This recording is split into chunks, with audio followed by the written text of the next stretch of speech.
Hey everyone, welcome to today's Lava Learn. Today we'll be talking about an introduction to inclusive design and branding. But first, here's a little bit about me.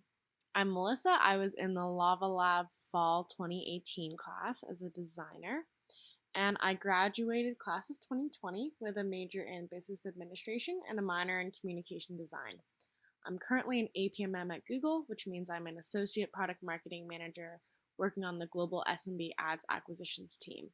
Last summer, I was an intern on the Google News and Civics team with a specific focus on inclusive marketing.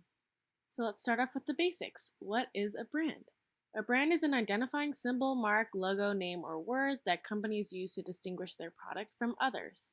Why is it important to have a brand?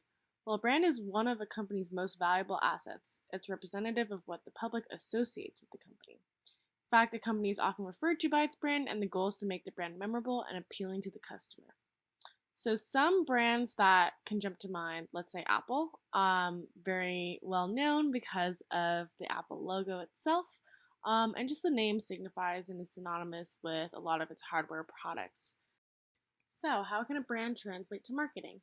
Brand marketing promotes your products or services in a way that highlights your overall brand, and the goal is to link your identity, values, and personality with communications to your audience. Essentially, this brand helps create the bridge between your product and your customer through marketing communications. All brand marketing strategies should be guided by establishing a company vision, determining a target audience, creating consistency, and communicating emotion. One brand that does an amazing job at brand marketing is Nike. Nike creates a meaningful story. They sell more than a product, they sell aspiration. Nike's swoosh logo is immensely synonymous with its brand, as long as it also comes with the catchphrase, just do it. Let's talk about inclusion. At Google, we always say if you do not proactively include, you unintentionally exclude. I love this quote. We talk about it all the time in the inclusive marketing team and share it with all our trainings with other Googlers. And I think it's super important to keep in mind because inclusion is not just a checkbox, not something that you tack on at the end of your product creation or marketing process. It's something that you have to actively incorporate in every step of your process because it needs to be proactive. You need to be thinking about diverse identities, perspectives, and experiences whenever you are creating. Otherwise, it just falls to the wayside. Inclusive design is essentially about building for everyone. I've narrowed it down to three key tenets of what inclusive design means. And the first one is to consider various identities that your target audience may have. This may include gender identity, race, socioeconomic status, sexual orientation, religion, disability, and far more. These identities just scrape the surface of many that people can identify with as part of their overall individuality. Next is to push boundaries beyond stereotypes to fall back on. It's so easy to rely on user personas or group people into certain stereotypes. For instance, oh, because you're a student, they must always pull all nighters, not get a lot of sleep, have a scrappy budget, etc. It's easy to just rely on what we think we know. Good designers think further than that and really investigate, do their user research, and think beyond just the stereotypes that we're used to considering. Lastly, reflect various user experiences through marketing, copy, and visual direction. This is really important as well. You want to make sure that you're showcasing a wide range of identities in your copy, in your creative, in everything that you produce in your marketing and design. Otherwise, it doesn't seem like you're building for everyone, and it makes it very clear to your audience that this may not be a product for them. What does inclusive design look like? Let's dive into a few case studies and articles from Microsoft, Google, and Airbnb. In this Microsoft article, we talk about the case for inclusive design. I loved it because I think it laid out very clearly what it means to design inclusively. So, first, who do we tend to design for? If we use our own abilities and biases as a starting point, we end up with products designed for people of a specific gender, age, language ability, tech literacy, and physical ability. Those with a specific access to money, time, and a social network. So, for instance, let's say we're building a new social network. it may be easy to rely on certain identities that we identify with. So, for instance, I could say, oh, this is a woman, she's probably young, a recent college grad, fluency in English, very tech literate, and physically able, right? Because these are all identities that are part of who I am. But there are so many people that go beyond this. So let's dive into who gets excluded. So when it comes to people, there's no such thing as normal. The interactions we design with technology depend heavily on what we can see, hear, say, and touch. So assuming all those senses and abilities are fully enabled all the time creates the potential to ignore much of the range of humanity. So, going back to the social network example, let's say we're designing for a trans man who might be older, let's say 50 plus, with limited English language ability, maybe grew up overseas, and also limited tech literacy since they're an older age bracket with a disability, right? So none of those identities were represented in what I had initially laid out for in my product design because I was solely thinking through my lens of identity and what would seem as inclusive to me. So that was definitely, a complete opposite example of what it would look like. And obviously, it's not always a complete different end of the spectrum in terms of who we design for and who gets excluded. But many times it's really just important to consider because it's so easy to fall into our biases of reverting to what we see, especially I think as a college student, tends to be all young people, primarily between the ages of 18 to 22 at USC as well. And the tech world and the world of impact is so far beyond that. So it's really important to just challenge your preconceived notions of who you're actually building for. Now, there's this Google article that the Google design team wrote called Designing for Global Accessibility. That is also amazing. And it talks about how awareness is everything. They highlight four key pillars. So, the first is to learn about global user communities and how they use technology. Second is about being mindful about representing users inclusively. Thirdly, you want to accommodate different levels of literacy and many different languages. And fourth is to empower your users when it comes to privacy, safety, and security. This quote did a great job at summing up what it means to design for a target user and why we should move beyond these certain preconceived notions in our minds. So, designers and developers of apps often imagine a target user who is represented in design choices, onboarding, and marketing, somebody from the majority population due to familiar assumptions. Don't exclude people with disabilities from advancing and meaningfully making use of your app. Expand your idea of the average in representation choices. Remember that representation does not mean adding a token solo shot of a technology user with disability, but truly aiming for broader inclusion in society.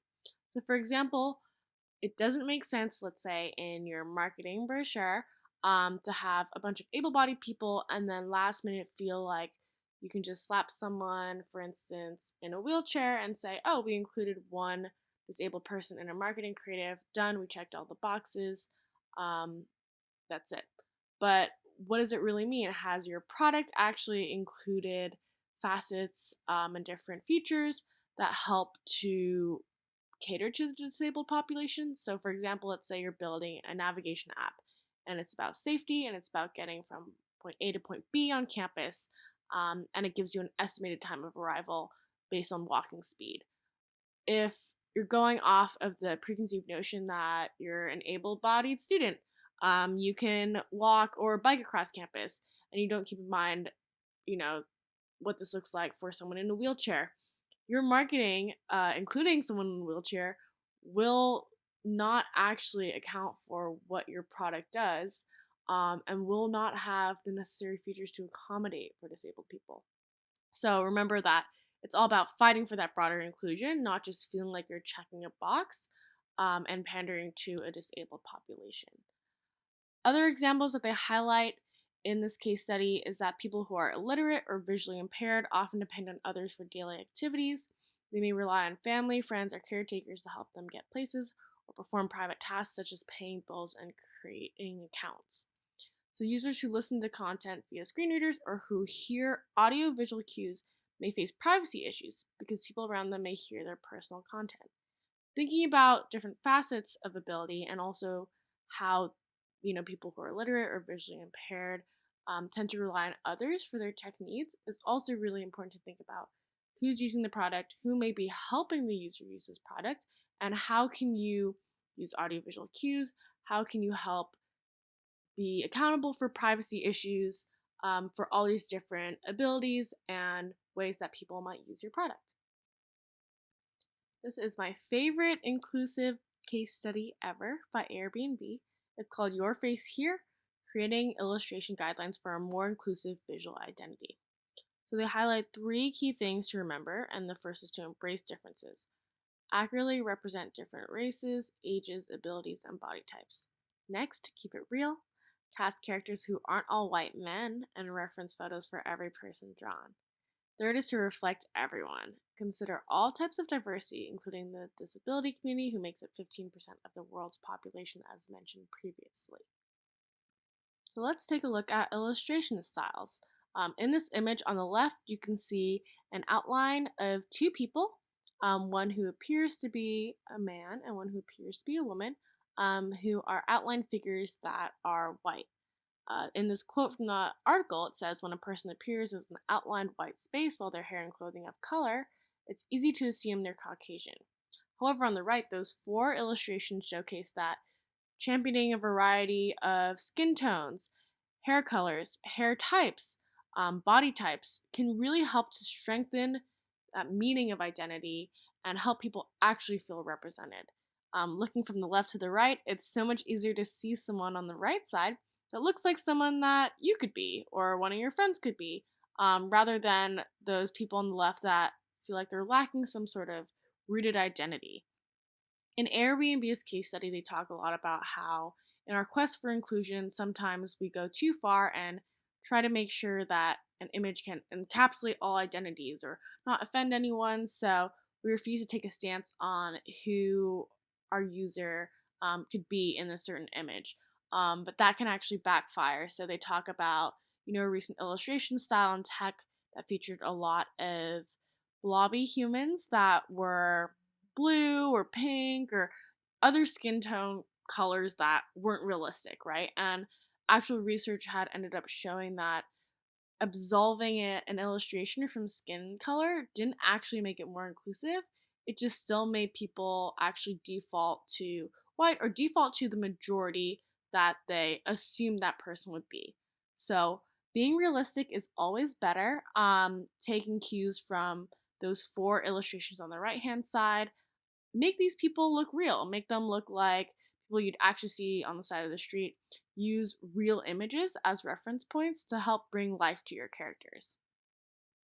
Essentially, normal is diverse. The tech community must consider the fabric of who makes up their companies and how that identity is presented to the world. So, what's really important to note is that tech as an industry is not very inclusive. I believe there's about 2% of Black engineers at Google, which is severely underrepresented. And then just women in tech tend to be, I believe it's 30 to 40%. Someone correct me if I'm wrong. But the numbers are not at equal parity at all. So what is really important to note is that normal is diverse. You really want to think about what a normal community looks like, what a normal city looks like. People that work in tech, or the further you kind of fall into a tech bubble, it's really easy to just start building what you think looks right based off of what is around you. Moving beyond that, looking more broadly at a local population, a national population, and a global population, thinking about who your users actually are and what they look like, is really important to present a realistic and true identity that resonates with your audience. Lastly, remember that inclusive design and branding is nothing without an inclusive product. Make sure the core of what you're building is reflective of a diverse, inclusive, and equitable environment. So, for instance, if you're building a user persona, consider creating a couple additional user personas of people that identify of a different age, sexual orientation, gender identity, race, etc., and see how much your product then expands to encapsulate their needs. Think really deeply about who you're building for and what their specific needs are, and in the end, you really want to be building for everyone. I hope this was helpful. I have a lot more resources and readings on inclusive design and inclusive marketing. There's a lot more where that came from, but I hope this gave you a really good overview of the basics of inclusive design and branding. So feel free to reach out with any questions. I popped my email down there, and let's talk about anything inclusive design, branding, and marketing related. Also, happy to talk about diversity, equity, and inclusion in tech, since it's something that I champion in my job right now and I'm really passionate about. And good luck with your Lava Lab semester.